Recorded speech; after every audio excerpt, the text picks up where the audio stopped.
हैं या जॉब करते हैं तो कितना मुश्किल होता है पैसा हाथ में आना, लेकिन हॉस्पिटल में वही मुश्किल से कमाया हुआ पैसा हाथ से बालू की तरह निकल जाता है। फिर भी हम सभी अस्पताल में जितना पैसा मांगा जाता है खर्च करते हैं। अगर किसी के पास पैसा नहीं होता तो वो उधार लेता है, लेकिन इलाज तो करवाता ही है। अस्पताल में पहले दिन ही सबसे ज़्यादा टेस्ट होते हैं, कुछ सर्जिकल आइटम्स भी खरीदे जाते हैं, इसी दिन सबसे ज़्यादा दवाइयाँ लिखी जाती हैं। हॉस्पिटल में कुछ पैसा एडवांस के तौर पर भी जमा किया जाता है। हमने भी वही सब किया, हमें भी दवाइयाँ लाने के लिए कहा गया। आजकल हर हॉस्पिटल का अपना मेडिकल स्टोर होता है, सो यहाँ भी था।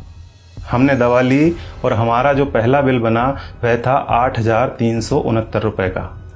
हमने अपनी जेब से इतने रुपए निकाले और देना चाहा तो पता चला कि हमें तो सिर्फ 4,620 रुपये ही देना है। क्या आपके साथ ऐसा कभी हुआ है कि आपने 8,300 रुपये की दवाइयाँ खरीदी हों और किसी अस्पताल ने आपको 4,600 रुपये ही लिए हों? शायद नहीं। हमारे साथ भी पहले ऐसा कभी नहीं हुआ था। अब यह बिल देखिए, दवाओं की कुल कीमत है 8,369 रुपये, जिसके नीचे लिखा है डिस्काउंट 3,748 रुपये। नेट अमाउंट है 4,600 रुपये, जिसका भुगतान हमें करने के लिए कहा गया। ऐसे हमारे पास और भी कई बिल हैं। हमने 5 दिन एडमिट रहने के दौरान वहाँ से कई बार दवाइयाँ खरीदी और हर बिल पर हमें ये छूट मिली। सबसे बड़ी बात यह थी कि ये डिस्काउंट हमें मांगने पर नहीं मिला था, यह बिना मांगे हमारे बिना आग्रह किए पूरे सम्मान के साथ हमें दिया गया था, क्योंकि ये डिस्काउंट वहाँ उनके बिलिंग सॉफ्टवेयर में ही फीड कर दिया गया है। और आप यह जानकर हैरान होंगे कि डिस्काउंट का प्रतिशत 2, 4 या 10% नहीं है, यह बहुत ज़्यादा है। कुछ सर्जिकल और इंजेक्टेबल में डिस्काउंट 91% यानी 91% तक हैं, और जितने भी पेशेंट वहाँ एडमिट हैं सबको इसका लाभ मिल रहा है। अब आपके मन में सवाल उठ रहा होगा कि ऐसा क्यों? हम भी यही सोच रहे थे कि आखिर ऐसा क्यों। तो हमने डॉक्टर साहब से सीधे पूछ लिया, क्योंकि इसका जवाब तो वही दे सकते थे। फिर उन्होंने हमें बताया कि क्यों उनके अस्पताल में इतना डिस्काउंट दिया जाता है। उन्होंने हमें समझाया कि MRP का खेल क्या होता है।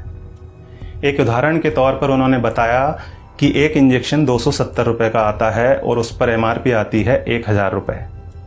उन्होंने कहा कि मेरा मन नहीं माना कि मैं 270 रुपये का वह इंजेक्शन अपने पेशेंट को 1,000 रुपये में बेच दूँ।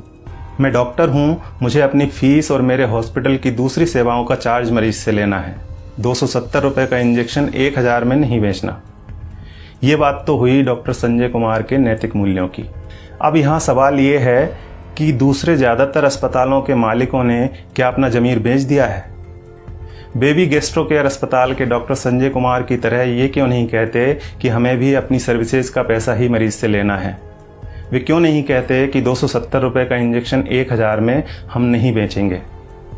दूसरा सवाल ये है कि आखिर दवा कंपनियों द्वारा इतनी MRP लिखी ही क्यों जा रही है? इनको किसने अधिकार दिया है दवाओं पर इतनी ज़्यादा MRP लिखने का? और आखिर में सबसे बड़ा सवाल यह है कि हमारी सरकार, हमारा स्वास्थ्य विभाग, हमारे प्रधानमंत्री और स्वास्थ्य मंत्री क्या कर रहे हैं? वे इस बात का संज्ञान क्यों नहीं लेते? क्या दवा कंपनियों द्वारा लिखी जा रही MRP पर अंकुश लगाना नोटबंदी या धारा 370 हटाने से ज़्यादा कठिन काम है? क्या इसे व्यवहार में लाना GST लागू करने से ज़्यादा मुश्किल है? अगर नहीं तो फिर क्यों दवा कंपनियों को इतनी छूट दे रखी है? उन्हें इस बात को संज्ञान में लेना ही चाहिए और जल्दी से जल्दी MRP पर अंकुश लगाना चाहिए। जब तक ऐसा नहीं होता है तब तक आपको और हमें अपनी आवाज़ उठानी ही पड़ेगी, और ये इतना मुश्किल भी नहीं है। हम सबको बस इतना करना है कि अगर 270 रुपये का इंजेक्शन हमें 1,000 रुपये में दिया जा रहा है तो हमें कहना है भैया 300 लगा लो, चलो भैया 400 ले लेना। इसके साथ ही एक काम और करना है, और वो ये है कि इस वीडियो को ज़्यादा से ज़्यादा शेयर करना है। धन्यवाद।